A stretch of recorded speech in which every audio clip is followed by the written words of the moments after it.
Ang bilis ng panahon, no? Dati naglalaro lang tayo ng biko.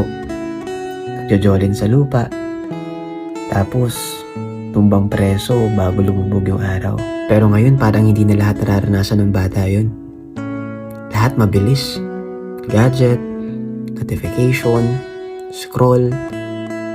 Kaya ako thankful ako kasi naabutan ko pa yung galos sa tuhod, pawis sa damit. Pero sobrang saya. Kasi sa totoo lang, wala namang data noon eh.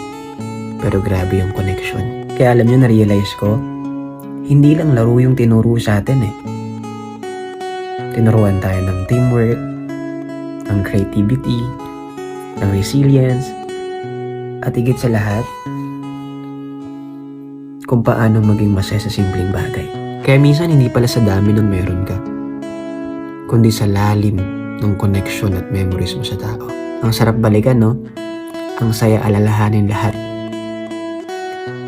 Pero ngayon, isa na lang siyang kwento na kapag naaalala mo, bigla ka na lang napapangiti at sumasaya.